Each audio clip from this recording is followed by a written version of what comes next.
எல்லாரும் சாப்பிட்டீங்களா? டிஎன்பிசினா டிஎன்பிசிக்கு தானே எல்லாரும் படிச்சுட்டு இருக்கீங்க.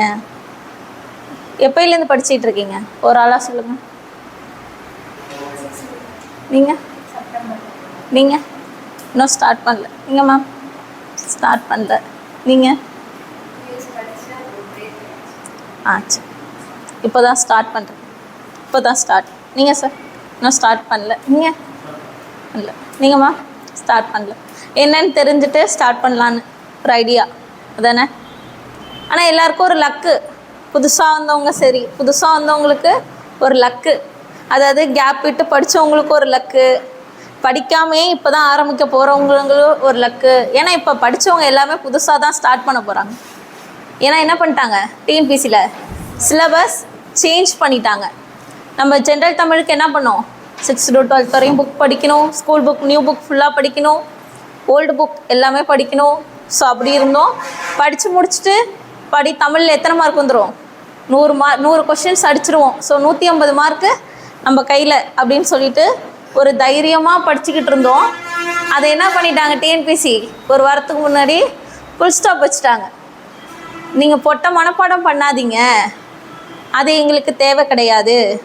எங்களுக்கு கவர்மெண்ட் ஆஃபீஸர் பொட்ட மனப்பாடம் பண்ணி படித்து வரவங்க தேவை கிடையாது. எனக்கு அப்டேட்டடான கவர்மெண்ட் ஆஃபீஸர்ஸ் தேவை. ஸோ அப்டேட்டடாக அவங்க கேட்குறாங்க. அப்போ அவங்களோட எதிர்பார்ப்பு எப்படி இருக்குது பாருங்கள். அப்டேட்டட் மீன்ஸ் இப்போது கரண்ட்டில் என்ன போயிட்டுருக்கு, நம்ம நாட்டில் என்ன இருக்குது அப்படின்றது தெரிஞ்ச ஒரு கவர்மெண்ட் ஆஃபீஸர் தான் அவங்களுக்கு தேவை. ஏன் அப்படி அதை அவங்க தெரிஞ்சுக்கிட்டாங்க அப்படின்னு சொல்லி பார்த்தோன்னா, இப்போ விஏஓ வச்சுக்கோங்களேன். விஏஓ எல்லா வேலையும் செய்கிறாரா? அவருக்கு கூட ஒரு அசிஸ்டண்ட் அவரே வச்சுக்கிட்டு இது பண்ணுறாரு. ஸோ இப்போ கவர்மெண்ட் ஆஃபீஸராக போகிறவங்களுக்கு தமிழ் எழுத தெரியல. ஸோ கலெக்டரேட் இங்கே ஒர்க் பண்ணவங்க ஒருத்தவங்க இருக்காங்க. அவங்க வந்து இங்கே படிச்சுக்கிட்டு இருக்காங்க. அவங்க சொன்னாங்க, அவங்க டைப்பிஸ்ட்டாக அதில் இருக்காங்க. ஆஃபீஸருக்கு தமிழில் எழுத தெரியல. ஸோ தப்பாக எழுதி தரதை இவங்க கரெக்ஷன் பண்ணி இது பண்ணி கொடுக்குறாங்க. ஸோ பாருங்கள், அப்போ பொட்ட மனப்பாடத்தை அவங்க என்ன பண்ணுறாங்க, அங்கே ஸ்டாப் பண்ணிட்டு போகிறாங்க. எல்லாருமே பொட்ட மனப்பாடம் பண்ணால் படித்து முடிச்சிடலாம். படித்து முடிச்சுட்டு அந்த எக்ஸாம் எழுதி கிளியர் பண்ணலாம். ஆனால் என்ன தேவை, நமக்கு ஒரு ஜென்ரல் நாலேஜ், அதுலேருந்து நம்ம என்ன கெயின் பண்ணுறோம், அது மூலியமாக நம்ம ஒரு ஆஃபீஸர் ஆனால் அதில் என்ன நம்ம பண்ண போகிறோம் அப்படிங்கிறத தெரிஞ்சுக்கிறதுக்கு தான் நமக்கே இந்த வரலாறுலாம் கொடுக்கணும். முடிஞ்சு போனதை ஏன் படிக்க சொல்லணும்? ஏன்னா அதுலேருந்து நம்ம ஒரு விஷயத்தை கற்றுக்குறோம். இப்படிலாம் இருந்திருக்கு, ஸோ இன்னுமே இப்படி இருக்கலாம், மேபி நம்ம ஒரு புது ஐடியா அதில் க்ரியேட் பண்ணலாம், இருக்கிறத சரி பண்ணவும் நம்மளால் முயற்சி பண்ணலாம். ஸோ கரண்ட் அஃபேர்ஸ்னு ஒன்று தனியாக கொடுத்துருந்தாங்க பார்த்தீங்களா? முன்னாடி கரண்ட் அஃபேர்ஸ்னால் ஒரு 6 மாதம், ஒரு வருஷத்துக்கு முன்னாடி, கரெக்டாக எக்ஸாம்லேருந்து ஒரு வருஷத்துக்கு முன்னாடி உள்ள கரண்ட் அஃபேர்ஸை படிக்கணும்னு ஒரு கண்டிஷனில் இருந்தோம். இப்போ அப்படிலாம் கிடையாது. யூனிட் 8ல் ஆர்காலஜிக்கலில் மட்டும் என்ன படிக்கணும், கரண்ட் அஃபேர்ஸ் படிக்கணும். அதுக்கப்புறம் எக்கனாமிக்ஸில் கரண்ட் அஃபேர்ஸ் படிக்கணும். டெய்லி லைஃப் நீங்கள் என்ன பண்ணணும், கரண்ட் அஃபேர்ஸ் அப்படிங்கிற ஒன்றை நீங்கள் அப்டேட் பண்ணணும். அதனால தான் அவங்க ஒரு அப்டேட்டட் கவர்மெண்ட் ஸ்டாஃபாக கேட்குறாங்க. ஸோ அந்த அளவுக்கு டிஎன்பிசி இது பண்ணது ரொம்ப கரெக்டான விஷயம். ஏன்னா படித்தவங்க மட்டும்தான் உள்ளே போக முடியும் அப்படின்ற ஒரு கண்டிஷனை வச்சுட்டாங்க. ஸோ இது வந்து ஒரு பெரிய மாற்றம், நல்ல ஒரு மாற்றம் தான். இதை யாரும் இதான் நினைக்க வேணாம். என்னை பொறுத்தவரையும் படித்தவங்க படிச்சுக்கிட்டீங்க, ரொம்ப நல்லது. இப்போ என்ன பண்ண போகிறீங்க, அந்த டாபிக் வைஸ் படிக்க போகிறீங்க.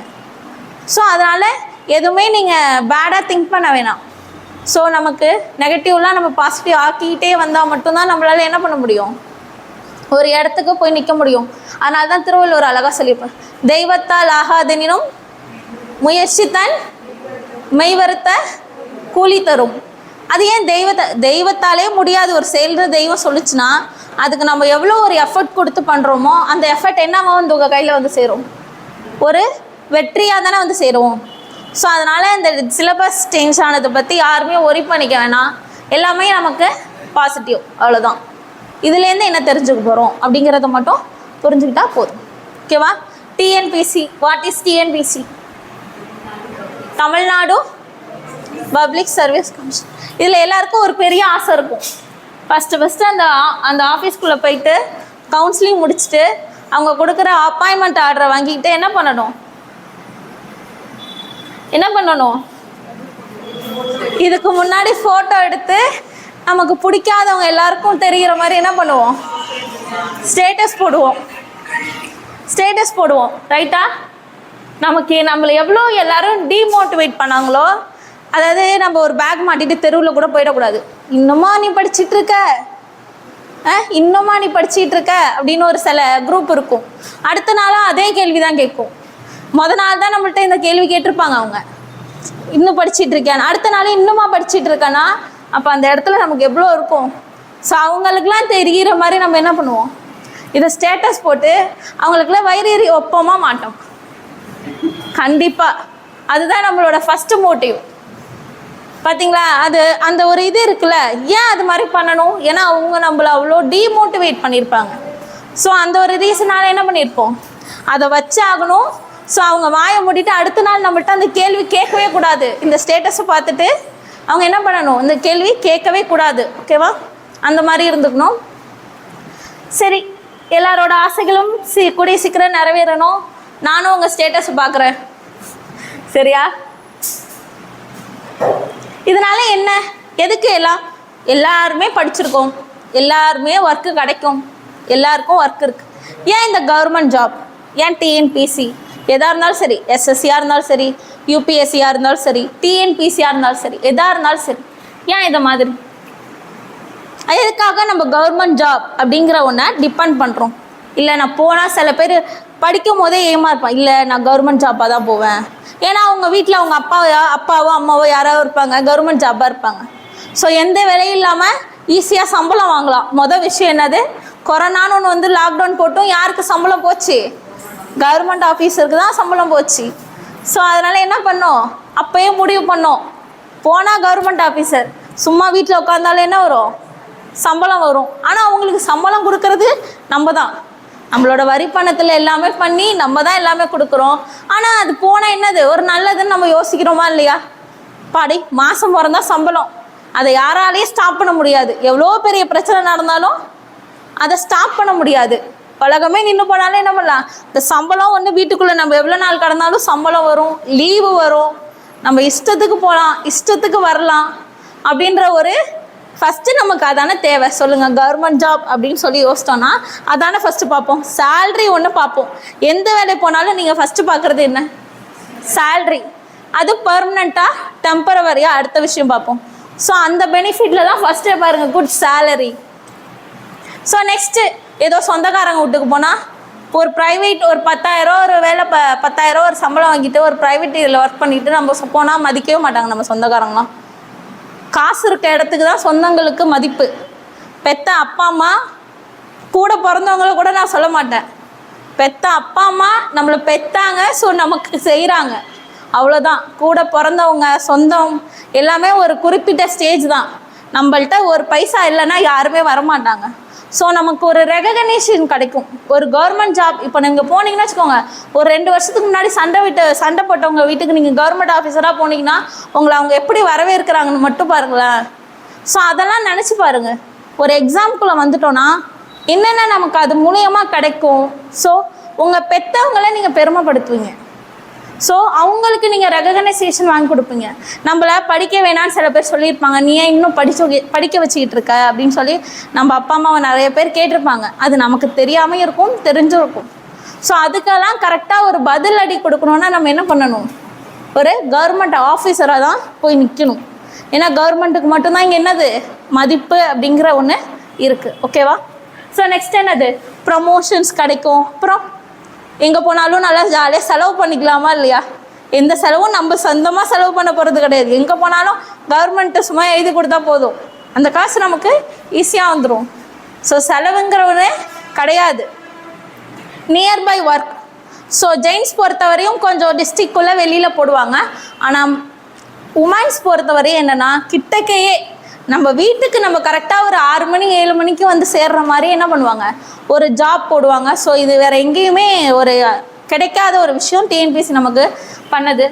ஸோ லீவ் கிடைக்கும், ஜாப் செக்யூரிட்டி. நம்ம லீவ் போட்டால் இந்த வேலை போகாது. ப்ரைவேட் வேலையில் ஒரு மாதம் லீவ் போட்டு போனால் என்ன ஆகும், அங்கே வேறு ஆளை தூக்கி போட்டு நம்ம கீழே போட்டு போயிடுவாங்க.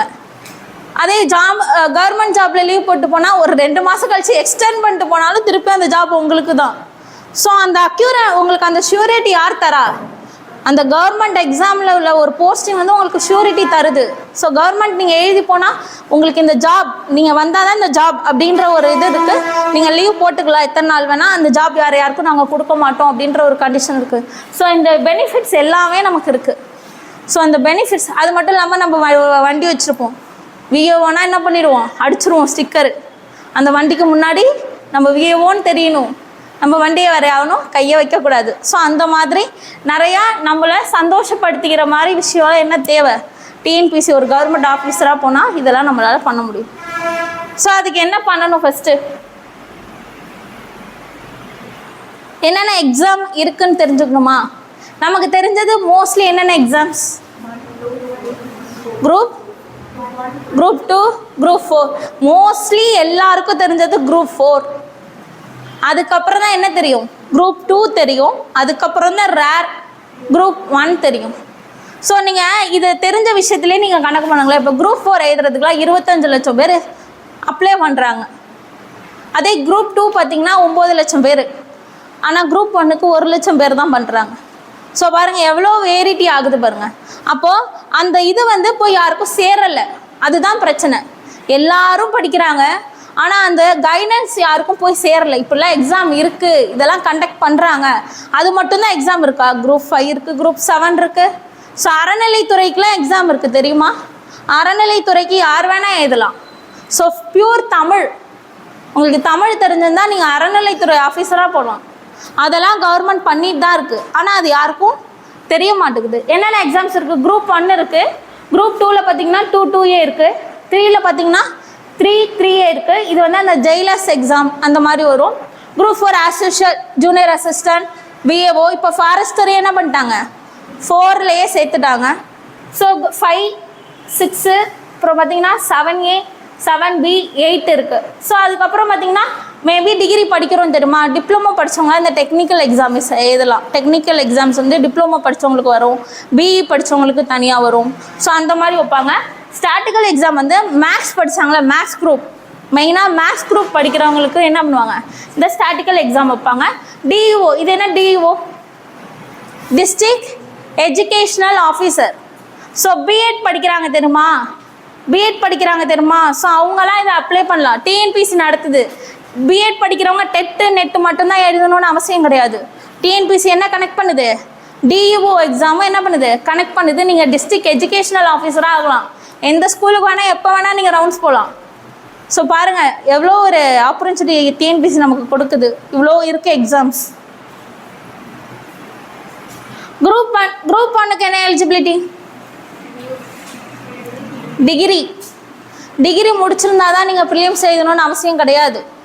ஃபைனல் இயர் பண்ணிகிட்டு இருக்கும் போதே என்ன பண்ணலாம், அதோட ப்ரிலிம்ஸ் வந்தால் நீங்கள் அட்டன் பண்ணலாம். உங்களுக்கு மெயின்ஸ் எக்ஸாம் அப்போது ஒரு நீங்கள் டிகிரி முடித்ததுக்காக இது கொடுப்பாங்க தெரியுமா, டிகிரி இல்லாமல் ஒன்று கொடுப்பாங்களா, ஃபஸ்ட்டு கன்சால்டேட் ஷீட் இருந்தால் கூட போதும் உங்களுக்கு. ஓகேவா, நீங்கள் டிகிரி முடிச்சு தான் நம்ம குரூப் 1 எழுதணும்னு அவசியமாக கிடையாது. ஸோ ஃபைனல் இயர் முடிச்சுட்டு நீங்கள் என்ன பண்ணலாம், ஃபைனல் இயர் பண்ணிக்கிட்டு இருக்கும் போதே நீங்கள் குரூப் 1 படிக்க ஆரம்பிச்சிடலாம். ஸோ குரூப் 1க்கு இது ஒரு பெரிய ப்ளஸ்ஸு. ஸோ இதில் என்னென்ன நடக்கும்னா, ப்ரிலிம்ஸ் ஆஸ் யூஷுவல், இந்த ப்ரிலிம்ஸ் வந்து எல்லாத்துக்கும் ஒன்று தான். ஆனால் என்ன தமிழ் கேட்க மாட்டாங்க. தமிழ் வந்து எலிஜிபிலிட்டியாக மட்டும்தான் வச்சுருப்பாங்களே தவிர ஜிகே 175 கொஷினாக வரும், 25 மேக்ஸாக வரும். ஓகேவா, மொத்தம் 200 கொஷின் ப்ரிலிம்ஸ்க்கு வைப்பாங்க. ஸோ 175 ஜிகே உங்களுக்கு அதில் வந்துடும். ஸோ 25 என்னவாக இருக்கும், மென்டல் எபிலிட்டியாக இருக்கும். அதுக்கப்புறம் நீங்கள் இதை கிளியர் பண்ணிட்டு எதுக்கு போனால் மெயின்ஸ்க்கு போகலாம். ஸோ நீங்கள் மெயின்ஸும் முடித்தா இன்டர்வியூவும் உங்களுக்கு மார்க் உண்டு. ஸோ இன்டர்வியூலேயும் உங்களுக்கு மார்க் உண்டு. நீங்கள் இப்போ மெயின்ஸ் கிளியர் பண்ணிவிட்டு இன்டர்வியூ போனீங்கன்னா உங்களுக்கு எந்த மார்க்கை வச்சு போஸ்டிங் போடுவாங்கன்னா மெயின்ஸும் இன்டர்வியூ மார்க் வச்சு தான் போடுவாங்க. நமக்கு ப்ரிலிம்ஸுங்கிறது நம்ம மெயின்ஸ்க்கு போகிறதுக்கு ஒரு இதுதான் பேஸ். ஸோ அதை நீங்கள் ஃபிக்ஸ் பண்ணிக்கோங்க. இவ்வளோமா ஒரு 150 போட்டிங்கன்னா கண்டிப்பாக நீங்கள் மெயின்ஸ்க்கு போயிடுவீங்க. குரூப் 1ல் 150 இல்லை 145 to 150 இந்த ரேஞ்ச்குள்ளே போட்டிங்கன்னா கண்டிப்பாக நம்ம மெயின்ஸ் போகலாம். குரூப் 1 பொறுத்த வரைக்கும் மெயின்ஸ் போகலாம். பாருங்கள் சேல்ரி பாருங்கள், 50,000 ஸ்டார்டிங், 56,000, 1 லட்சம் வரையும். என்னென்ன போஸ்டிங் தெரியும் உங்களுக்கு குரூப் 1ல், டெப்டி கலெக்டர் பாருங்கள், district educational officer, district register, assistant commissioner, deputy collector, DSP, இது எல்லாமே எதில் வருது? குரூப் 1ல் வருது. ஸோ உங்களுக்குன்னு ஒரு கார் கொடுத்துருவாங்க. ஸோ பாருங்க, நம்ம ஊருக்குள்ளே நம்மளை டெய்லி பிக்கப் பண்ண ஒரு டிரைவர் போட்டு கார் வந்து நம்ம வீட்டு வாசலில் நிற்கும். அப்போ நம்ம தெருல நமக்கு எவ்வளோ பெருமையாக இருக்கும் நினச்சி பாருங்களேன். நம்மளை ஏதோ நினச்சிருப்பாங்க, டெய்லி புக்கை தூக்கிட்டு போகிறாங்க, இவங்க என்ன படிக்கிறாங்கன்னு தெரியாமல் நினச்சிருப்பாங்க. ஒரு கார் வந்து அதுவும் சைலன்ஸ் வச்ச கார் வந்து நின்று அதில் ஏறி போய் இந்த மாதிரி ஒரு போஸ்ட் கொடுத்து நம்ம நின்னோன்னா எவ்வளோ ஒரு சந்தோஷமாக இருக்கும். அது நம்ம போகணும்னு நீங்கள் நினைங்க. ஓகேவா? இது மாதிரி இமேஜின் பண்ணிக்கோங்க. உங்கள் வீட்டு வாசலில் இல்லை, நீங்கள் போயிட்டு வந்து என்கிட்ட சொல்லுங்கள். இது மாதிரி நான் வேணால் ஃபோட்டோ எடுத்து உங்களுக்கு ஃப்ரேம் போட்டு தரேன். சரியா? குரூப் 2 2A முன்னாடி இன்டர்வியூவாக இருந்துச்சு. என்ன பண்ணாங்க? அதை நான் இன்டர்வியூவாக சேஞ்ச் பண்ணிட்டாங்க. ஸோ இப்போ குரூப் 1க்கு மட்டும்தான் என்னது இன்டர்வியூ உண்டு. குரூப் 2க்கு என்னது இன்டர்வியூ கிடையாது. நீங்கள் ப்ரிலிம்ஸ் பாஸ் ஆகிட்டு மெயின்ஸ் போனீங்கன்னா அங்கே இன்டர்வியூக்குள்ள அதாவது சர்டிஃபிகேட் வெரிஃபிகேஷனுக்குன்னு சொல்லி கூப்பிடுவாங்க. அவ்வளோதான். நீங்கள் ஏன் இந்த சூஸ் பண்ணீங்கன்னு சொல்லிட்டு ஒரு இது கேட்பாங்க. அங்கே போயிட்டு நான் நல்ல சேலரி கிடைக்கும்லாம் சொல்லிடாதீங்க. ஏதோ எனக்கு கவர்மெண்ட் ஜாப் பிடிக்கும், ஸோ இதில் ஒர்க் பண்ணால் என்னால் முடிஞ்சதை பண்ண முடியும் அப்படின்னு தான் நம்ம சொல்லணும். அங்கே போயிட்டு சேலரின்னு சொன்னோன்னா நமக்கு அவங்க மேலேயும் கீழேயுமா நம்மளை பார்ப்பாங்க. புரியுதா? ஸோ ஒர்க் முடிஞ்ச அளவு நம்ம இன்னும் 4 பேரை உருவாக்கணும். அந்த மாதிரி பார்த்துக்கோங்க. ஒரு கவர்மெண்ட் ஆஃபீஸராக போய் நம்ம மட்டும் நல்லா இருக்கக்கூடாது. இன்னும் 4-5 பேர், இன்னும் எத்தனை கிராமத்தில் தெரியுமா அந்த பசங்களுக்கு விழிப்புணர்வே இல்லாமல், நமக்கே விழிப்புணர்வு இல்லை. இப்போ கொஞ்சம் வருஷம் கழிச்சு தான் நம்மளே தெரிஞ்சு வந்தோம். இதெல்லாம் முன்னாடியே தெரிஞ்சிருந்தால் நம்ம என்ன பண்ணியிருப்போம்? இந்த நார்த்துலலாம் 10th முடிச்சு எஸ்எஸ்சி எழுதிட்டு எல்லாம் கவர்மெண்ட் ஆஃபீஸராக இருக்க மாதிரி வெறும் குரூப் 4க்கு 10th மட்டும்தான்னு சொல்லிட்டு அப்போயே நம்ம டிகிரி ஒரு கரஸில் போட்டுட்டு என்ன பண்ணியிருந்துருக்கலாம்? படித்து முடிச்சு நேரம் வேலைக்கு போயிருந்துருக்கலாம். ஸோ அவேர்னஸ் பாருங்கள், அங்கே எப்படி இருக்குது, இங்கே இருக்குது. ஃபேஸ் பண்ணுங்களா? எங்கள் அம்மா அடிச்சுட்டு மெயின்ஸ். இதில் ப்ரிலிம்ஸ் எப்படி இருக்குன்னு சொல்லி பார்த்தீங்கன்னா, இதுவும் 200 கொஷின்ஸ் தான். 25 maths, 100 Tamil, 75 GK. So group 4 pattern தான் என்னது குரூப் 2 ப்ரிலிம்ஸ்க்கு. ஸோ இதுவும் நம்ம ஒரு 150 போட்டோன்னா என்ன பண்ணிடலாம்? குரூப் 2ஓ 2Aவோ நம்ம கண்டிப்பாக கிளியர் பண்ணலாம். நம்மளோட டார்கெட் குரூப் 1 குரூப் 2 இது 2 பொறுத்தவரை என்னது 150 கொஷின்ஸ். ப்ரிலிம்ஸ்க்கு நம்ம வேணால் அவ்வளோவா வெளி சோர்ஸ் படிக்கணுன்ற ஒரு கட்டாயம் கிடையாது. நமக்கு ஸ்கூல் புக் அதை முடிச்சுட்டு அதை பற்றி கொஞ்சம் இன்ஃபர்மேஷன்ஸ் மட்டும் சில டாபிக் மட்டும் என்ன பண்ணோம் வெளி சோர்ஸ் நம்ம போகணுமே தவிர, நம்மளோட மெயின் வந்து என்னென்னா ஸ்கூல் புக் மட்டும்தான். ஏன்னா அவங்க தெளிவாக சொல்லிட்டாங்க, நாங்கள் ஸ்கூல் புக்லேருந்து மட்டும்தான் எடுப்போம்னு சொல்லியிருக்காங்க. ஸோ குரூப் 2ன்னு பார்த்தோன்னா மெயின்ஸ்க்கு தான் நம்ம வெளி சோர்ஸ் பார்க்கணுமே தவிர, ப்ரிலிம்ஸ்க்குலாம் நீங்கள் வந்து புக்கை ஃபஸ்ட்டு நல்லா தரவாக படிச்சுக்கோங்க. அதுதான் நான் சொல்லுவேன். ஓகேவா? நெக்ஸ்ட்டு பார்த்தீங்கன்னா இதோட சேலரி எதுலேருந்து ஆரம்பிக்குது? 37,000லேருந்து இதுவும் 1 lakh வரையும் போகுது. இதில் என்னென்ன ஜாப்ஸ் வருது பாருங்களேன். Municipal commissioner. நம்ம நகராட்சிக்குள்ளேயே வந்தால் எப்படி இருக்கும் நமக்கு சொல்லுங்கள்? நகராட்சிக்கும் ஜீப் தருவாங்க தெரியுமா? நம்மளை டெய்லி அழைக்க வாசல் வந்து நிற்பாங்க. நீங்கள் ஒரு கமிஷனராக போனால் எப்படி இருக்கும்? அதுக்கப்புறம் சப் ரெஜிஸ்டார். நீங்கள் போனீங்கன்னா அந்த ஆஃபீஸே உங்களுக்கு ஏஞ்சி நிற்கும். உண்மையாக தான் சொல்கிறேன். நீங்கள் பார்த்துருக்கீங்களா இல்லையா? அந்த ஆஃபீஸ் போயிருக்கீங்களா இல்லையா? ஸோ பார்த்தீங்கன்னா எல்லாம் அட்டென்ஷனில் நிற்பாங்க. அப்படியே இவர் ரெஜிஸ்டர் வந்துட்டாருன்னு நம்ம அந்த இடத்துக்கு போய் நிற்கச்சி வாழ்ந்தால் இப்படி வாழணும். ஏன்னா எல்லாருக்கும் ஒரு மரியாதை வருதுல்ல. நம்ம யார் என்ன எதுன்னே தெரியாது, நமக்கு மரியாதை எதுலேருந்து கிடைக்குது? ஒரு ஜாப், அந்த போஸ்டிங்கை பொறுத்து என்ன கிடைக்குது? ஒரு மரியாதைங்கிறது நமக்கு ஆட்டோமேட்டிக்காக வந்து சேருது. Next as usual group 4. Group 4 ரொம்ப ஈஸி, அப்படி தானே? ஆனால் அதெல்லாம் விட குரூப் 1 குரூப் 2 ப்ரிலிம்ஸை விட குரூப் 4 தான் கஷ்டம். உண்மையாக குரூப் 2 ப்ரிலிம்ஸ் அடித்தவங்க குரூப் 4 அடிக்க மாட்டாங்க தெரியுமா? ஆனால் இதுதான் என்னமோ 10th குவாலிஃபிகேஷன், ஸோ ஏன் அடிக்க முடியலன்னா உண்மையாக கஷ்டமாக கேட்பாங்க. நான் இல்லைன்னா சொல்ல. ஆஸ் யூஷுவல் இதை அதாவது இதுதான் கம்மி. எலிஜிபிலிட்டி தான் வந்து 10th வரையும் வச்சுருக்காங்களே தவிர, மற்றபடி குரூப் 2 ப்ரிலிம்ஸ் கிளியர் பண்ணவங்க, இப்போ கிளியர் பண்ணவங்க கூட குரூப் 4 கிளியர் பண்ண மாட்டாங்க. ஏன்னா அதுக்கு நம்ம நிறையா படிக்கணும், நிறையா விஷயம் தெரிஞ்சுக்கணும். குரூப் 4னாலே நமக்கு ஃபஸ்ட்டு வர போஸ்டிங் நேமே என்ன? விஏஓ. விஏஓ ஆனோம் எல்லா கம்யூனிட்டி. நமக்கு என்ன வேலை விஏஓ ஆனால் சொல்லுங்கள்? வில்லேஜ் அது ஃபுல்லாக ப்ரொனன்சியேஷன் சொல்லுங்கள். Administrative officer. என்ன ஒர்க், அதோட நேச்சர் என்ன நேச்சர்? ஒன்றுமே கிடையாது. ஏதோ ஒரு கிராமத்தில் என்ன நடந்தாலும் இன்கம் சர்டிஃபிகேட்டுக்கு ஃபஸ்ட்டு சைன் பண்ணணும். ஆனால் போய் பார்த்தா தான் இப்போல்லாம் சைன் பண்ணுறாங்க. அப்ளை பண்ணால் 3 நாளில் வந்துடும் சொல்லி ப்ரௌசிங் சென்டரில் அனுப்புகிறாங்க. ஆனால் வந்து ஒரு ஆன்லைனில் ஒரு டிக்கு தான், இப்போ சைன் கூட கிடையாது. முன்ன காலத்தில் தான் போய் ஏஓ பார்க்கணும், ஆர்ஐ பார்க்கணும், போய் சைன் வாங்கணும். தாலுக்கா ஆஃபீஸில் போனால் கடைசியாக கிடைக்கும். ஆனால் இப்போ எல்லாருக்கும் ஒரு டிக்கு தான், ஆன்லைனில் ஒரு டிக் போட்டு விடணும். ஆனால் இப்போ நம்ம போய் பார்க்க வேண்டியதாக இருக்குது. 3 நாள் ஆனாலும் அதை டிக் பண்ணாமல் இருக்காங்க. ஏன்னா நம்ம போய் பார்த்து ஒரு 200 பாவம் ரொம்ப கஷ்டமாக இருக்காங்க எல்லோரும். ஸோ அதனால் அதை கொடுத்துட்டு நம்மள்ட்ட வாங்கி தான் இன்றைக்கி அவங்க வீட்டை சாப்பாடே செய்யணும். அந்த மாதிரி ஒரு கண்டிஷனு கவர்மெண்ட் தந்துட்டா என்னென்னு அவங்களுக்கு தெரியல. ஸோ அந்த மாதிரி பண்ணிகிட்ருக்காங்க. ஆனால் நம்மளாம் என்ன பண்ணணும், அந்த மாதிரி பண்ணக்கூடாது. ஒரு ஸ்கூல் பிள்ளைகிட்ட போய் ஒரு 100 ரூபா வாங்கிட்டு ஒரு கம்யூனிட்டி சர்டிஃபிகேட் போட்டு கொடுக்குறீங்க.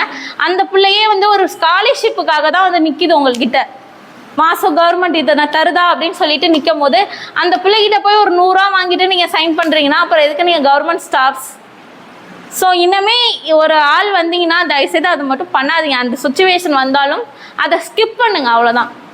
எல்லாரும் வாங்குறாங்களா, அவங்க ஒரு நாள் மாட்டுவாங்க. அவங்க வாங்கினா வாங்கிட்டு போகிறாங்க. அதை போய் நம்ம திருத்துறது நம்ம வேலை கிடையாது.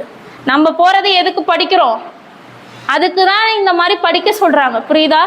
இல்லைன்னா வயசு வந்த அடிப்படையில் எல்லாருக்கும் வேலை கொடுத்துட மாட்டாங்களா? எதுக்கு படித்து ஒரு கவர்மெண்ட் ஆஃபீஸர் அப்படின்னு சொல்லிட்டு போகிறோம்? ஏன்னா நாட்டு நடப்பு நமக்கு தெரிஞ்சிருக்கணும், ப்ளஸ் நியாயமாக நடந்துக்கணும். அதுதான் என்னை பொறுத்தவரையும். நீங்கள் போகிற யாருமே தயவுசெய்து வாங்காதீங்க. வாங்குறவங்க வாங்கட்டும், அதுக்கான பலன் பின்னாடி வரும். ஸோ நீங்கள் அந்த இடத்த விட்டு ஸ்கிப் பண்ணிவிடுங்க, அவ்வளோதான். ஓகேவா?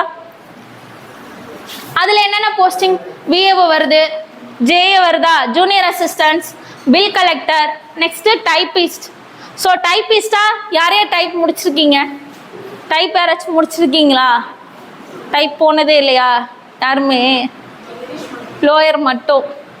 ஸோ நீங்கள் ஹையர் ஒன்றுத்துலையாச்சும் முடிச்சு வச்சுக்கோங்க, சரியா? ஏன்னா ஹையர் ரொம்ப நீங்கள் இல்லைன்னா போத் டேரக்ட் ஹையரே பண்ணிவிடுங்க லோயர் பண்ணுறதை விட. ஏன்னா இப்போ நமக்கு டைம்லாம் ரொம்ப கம்மியாக இருக்குது. ஸோ அதனால் ஹையரே வச்சுக்கோங்க. லோயர் உங்களுக்கு எப்போதுமே அங்கே எடுக்க மாட்டாங்க. ஸோ ஹையர் முடிச்சிருந்தா மட்டும்தான் நமக்கு வேல்யூ. ஸோ ஹையர் வச்சுக்கோங்க. இப்போயே சைட் பை சைடாக போய் அதை முடிச்சிருங்க.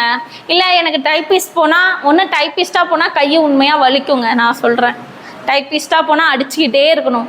அதுவும் இந்த கோட் சைட்லாம் போயிட்டோன்னா முடிஞ்சிருச்சு. வேறு எந்த சைடுனா கூட பரவாயில்ல, கோட் சைட்லாம் போனால் நம்ம கை அவ்வளோதான், நமக்கு சொந்தம் இல்லை. அந்த மாதிரி ஆகிடும், அடிச்சுட்டு தான் இருப்பாங்க. வேறு என்ன பண்ணுறது? அவங்களுக்கு சில பேருக்கு இதாக கண்டிஷன் போய் ஆகணும். சில பேர் இந்த வேலையை விட்டுருக்காங்க, எனக்கு டைப்பிஸ்ட்டாக வந்திருக்கு நான் போக மாட்டேன்னு சொல்லி முடிச்சிருக்காங்க. ஸோ அந்த ஓரளவுக்கு போகலாம், நல்லது தான் டைப்பிஸ்ட்டும். அதில்னா ப்ரமோஷன்றது கொஞ்சம் கம்மி, டைப்பிஸ்டாகவே இருக்கணும், அந்த மாதிரி ஒரு இதுதான் அது. ஸோ அதனால் அதுக்கு முன்னாடி இருக்க போஸ்டிங்க்கு நம்ம போகிறதுக்கு ட்ரை பண்ணுவோம். டைப்பிஸ்ட் வச்சுக்கோங்க, ஒரு சேஃப், அவ்வளோதான். சேஃப் இல்லை, நமக்கு ஒன்றுமே இல்லை அப்படின்னா அதை யூஸ் பண்ணுற மாதிரி வச்சுக்கலாம். ஆனால் அதுக்கு முன்னாடி 3 போஸ்டிங்கை நீங்கள் யோசிச்சுக்கோங்க. டைப்பிஸ்ட் ஸ்கிப் பண்ணிக்கோங்க. ஏன்னா இது 3 இல்லைன்னா நம்ம அதுக்கு போகிற மாதிரி. ஆனால் அதுக்கு போகிற மாதிரியே யாரும் ட்ரை பண்ணாதீங்க, ஓகேவா? நெக்ஸ்ட்டு இதுக்கெலாம் என்னென்ன சிலபஸ்? ஜென்ரல் தமிழ் தான். என்ன முன்னாடிலாம் படிச்சுட்டு இருந்தோம் கஷ்டப்பட்டு. 6th-லேருந்து 12th வரையும் நியூ புக் படிக்கணும், 6th-லேருந்து 12th வரையும் ஓல்டு லெவலில் சிலபஸை பார்த்து படிக்கணும். அப்படி தான் ரொம்ப கஷ்டப்பட்டு படிச்சுக்கிட்டு இருந்தோம். ஆனால் இப்போ என்ன பண்ணிட்டாங்க, டோட்டலி சேஞ்ச் பண்ணிட்டாங்க. இனிமேல் இலக்கணம் தெரிஞ்சால் மட்டும்தான் நம்ம தமிழில் கை வைக்க முடியும். ஸோ அந்த மாதிரி வச்சுட்டாங்க. நெக்ஸ்ட் இன்னொரு விஷயம், நீங்கள் குரூப் 1 குரூப் 2 ப்ரிலிம்ஸ்க்குலாம் வந்து லாங்குவேஜ் பேப்பர் செலக்ட் பண்ண முடியும். இங்கிலீஷ்னா இங்கிலீஷ், தமிழ்னா தமிழ். ஆனால் குரூப் 4 பொறுத்தவரை என்ன பண்ணிட்டாங்க, தமிழ் மட்டும்தான் எலிஜிபிலிட்டி. ஸோ இங்கிலீஷுங்கிற ஒன்று கிடையாது. ஆனால் டிஃப்ரெண்ட்லி ஏபிள் பர்சனுக்கு மட்டும் என்ன பண்ணியிருக்காங்க, இங்கிலீஷ் உண்டு, ஓகேவா? டிஃப்ரெண்ட்லி ஏபிள் பர்சனுக்கு மட்டும் இங்கிலீஷ்ன்ற ஒரு பேப்பர் வச்சுருக்காங்க. மற்ற எல்லாரும் என்ன படித்து தான் ஆகணும், தமிழ் படித்து தான் ஆகணும், இலக்கணம் படித்து தான் ஆகணும். இலக்கணம் படித்தா மட்டும்தான் என்ன பண்ண முடியும், நம்மளால் அந்த 100 மார்க்கை ரீச் பண்ண முடியும். ஸோ ஓகேவா? அது என்னென்னு பார்ப்போமா? நெக்ஸ்ட்டு ஜெண்டர் ஸ்டடீஸில் என்னென்ன வரும்? ஹிஸ்ட்ரி, ஜாகிரஃபி, ஐஎன்எம், யூனிட் 8ன்னு முன்னாடி சொல்லிட்டு இருந்தோம். இப்போ யூனிட் 8லாம் சொல்லக்கூடாது, யூனிட் 6. ஏன்னா யூனிட் 8ன்னு சொல்லிட்டு இருந்தோம், என்னவா மாற்றிட்டாங்க, இதில் யூனிட் 6ஆக மாற்றிட்டாங்க. யூனிட் 5ல என்ன கொண்டு வந்திருக்காங்க, எக்கனாமிக்ஸையும் யூனிட் 9ஐயும் சேர்த்து யூனிட் 5ன்னு கொண்டு வந்திருக்காங்க. ஸோ அதெல்லாம் சிலபஸில் ஒரு தடவை பார்த்துருவோம். வேர் டு ஸ்டடி என்னது, நம்ம ஸ்கூல் புக் தான். நம்ம கையில் இருக்கிறது தான் நமக்கு என்றைக்குமே என்னது, ஆயுதம். அதை யூஸ் பண்ணணும். எவ்வளோக்கு எவ்வளோ ஸ்கூல் பசங்கள்கிட்ட நீங்கள் எவ்வளோக்கு எவ்வளோ வாங்கிக்கோங்க. உங்கள் பக்கத்தில் எப்படி இருந்தாலும் ஸ்கூல் பசங்க இருப்பாங்க. ஸோ அவங்க எப்படி இருந்தாலும் கடையில் தான் போடுவாங்க. உண்மையாக அந்த டேர்ம் முடிச்சுட்டு போடுறவங்களாம் என்ன பண்ணுவாங்க, இப்போ கூட ஆஃப் இயர்லி முடிஞ்சிருச்சு, இந்த டேர்ம் வச்சு படிக்கிறாங்க தெரியுமா, 7th வரையும். அவங்க எல்லாமே முடிச்சுட்டு என்ன பண்ணுவாங்க தெரியுமா, அது கடையில் போட்டு அந்த அந்த கடையில் கொடுக்குற காசை நம்ம அவங்கள்ட்ட கொடுத்தே வாங்கிக்கலாம் தானே. கடையில் போனால் என்ன 10 ரூபா கொடுப்பாங்களோ ஒரு புக்குக்கு. ஸோ அதை நம்ம பே பண்ணிட்டு நம்மளே வாங்கி வச்சுக்கலாம். ஓகேவா, அது மாதிரி வேணால் ட்ரை பண்ணிக்கோங்க. சரி, இப்போ நெக்ஸ்ட் எக்ஸாம் என்ன வரப்போகுது டிஎன்பிசியில்? குரூப் 2 வருது, 1 வருது, அப்புறம் 4, 3மே வருது. 3த்துக்குமே என்ன சொல்லிட்டாங்க, டேட் சொல்லிட்டாங்க. இனிமேல் ஃபிக்ஸ் பண்ண போகிறது நீங்கள் தான். எதுக்குன்னு நீங்கள் தான் பண்ணி வச்சுக்கணும். எல்லா எக்ஸாமும் வருது, ஆனால் உங்களோட எய்ம் வந்து ஒன்றத்தை நோக்கி மட்டும்தான் இருக்கணும். அது என்னன்னு நீங்கள் தான் யோசிக்கணும்.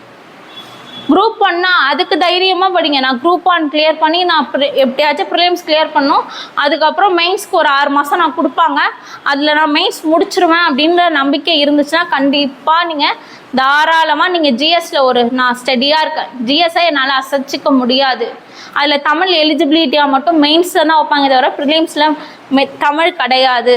ஸோ நீங்கள் எதுக்கு ப்ரிஃபரன்ஸ் கொடுத்து படிக்கணும், ஜிஎஸ்க்கு மட்டும்தான் ப்ரிஃபரன்ஸ் கொடுத்து படிக்கணும். பாலிட்டியில் எவ்வளோ இப்போ ஜிஎஸ்க்கு குரூப் 1க்கும் பார்த்தீங்களா சிலபஸ் சேஞ்ச் பண்ணி விட்டுருக்காங்க, பார்த்தீங்களா, முந்தானேத்து வந்துச்சு. குரூப் 1 சிலபஸ் நான் போட்டு காட்டுறேன், பார்க்குறீங்களா?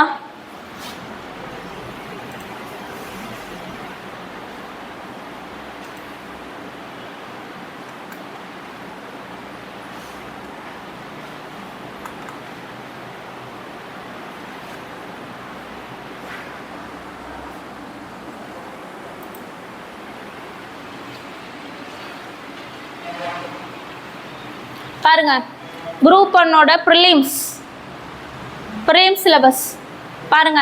சயின்ஸுக்கு எத்தனை வெயிட்டேஜ் வச்சுருக்காங்க, 175 ஜிகே ஜிஎஸ் மட்டும்தான். சயின்ஸுக்கு பாருங்கள் வெயிட்டேஜ் எவ்வளோ கொடுத்துருக்காங்க, 10.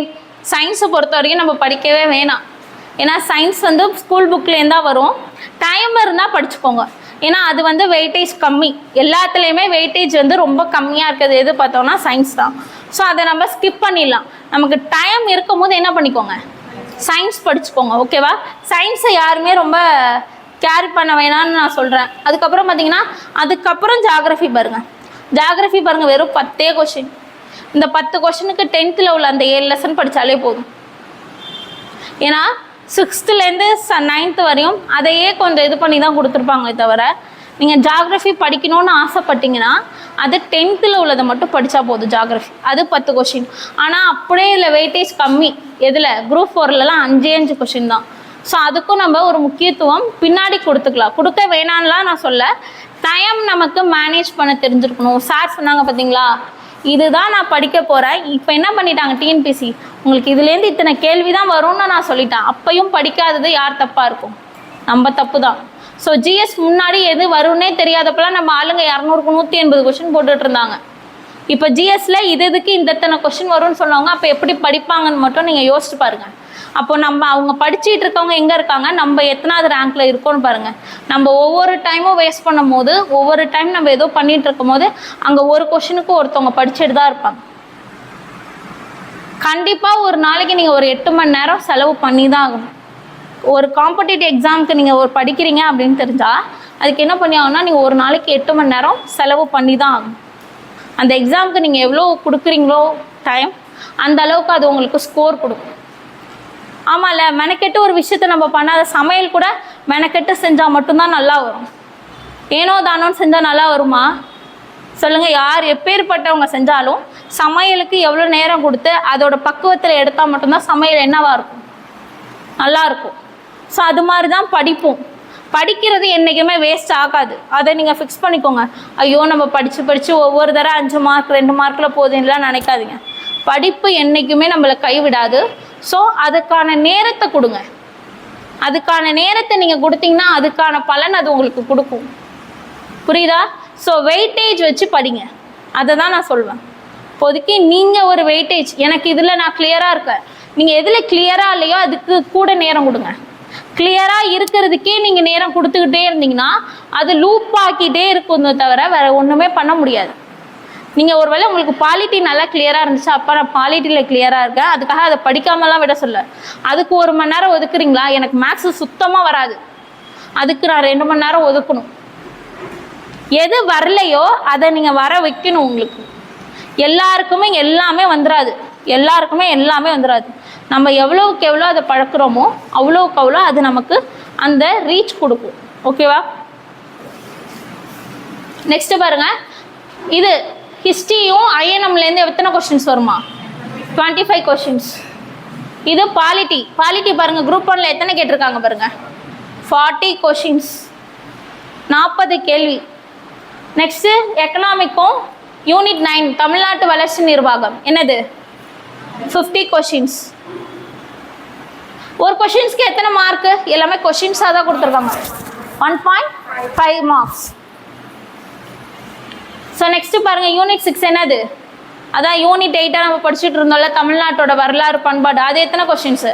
ஸோ பாருங்கள், பாலிட்டியும் யூனிட் 8 என்ன பண்ணி வச்சுருக்காங்க, சேம் வெயிட்டேஜ் கொடுத்துருக்காங்க. அப்போ நீங்கள் குரூப் 1க்குன்னு படிக்கணும் ஆரம்பிச்சிங்கன்னா நீங்கள் எதை ஃபஸ்ட்டு படிக்கணும்? பாலிட்டியும் யூனிட் 8 படிக்கணும். ஸோ இதை நீங்கள் முடித்தாலே உங்களுக்கு எத்தனை கொஸ்டின்ஸ், ஒரு 80ல் 75னே வச்சுக்கோங்க. மொத்தம் அது 40, இது 40, 80 கொஸ்டின். ஒரு 75 நம்ம போட மாட்டோம், ஒரு 5 கரண்ட் அஃபேர்ஸ்னு விட்டுருங்க, மிச்சம் எல்லாமே நம்ம போட்டுற மாட்டோம். அப்போ 75 கொஸ்டின், 175 கொஸ்டினில் 75 கொஸ்டின் நீங்கள் அடிச்சிட்டிங்க. மிச்சம் 100 கொஸ்டின் என்ன, அதை எப்படி படிக்கணும் அப்படிங்கிறத நீங்கள் தெரிஞ்சுக்கணும். எக்கனாமிக்ஸும் யூனிட் 9ம் 50 கொஸ்டின் சொல்லியிருக்காங்க. ஸோ பாருங்கள், 100ல் 50 போயிடுச்சு. நம்மளோட டார்கெட் 150 மட்டும்தான். புரியுதா? 200க்கு எத்தனை கொஸ்டின் நீங்கள் அடிக்கணும்? 150. உங்களை நான் 200மே அடிக்க சொல்ல, குரூப் 1 குரூப் 2 அப்படின்னு நீங்கள் முடிவு பண்ணிட்டீங்கன்னா எத்தனை கொஸ்டின்ஸ் அடிக்கணும்? 150.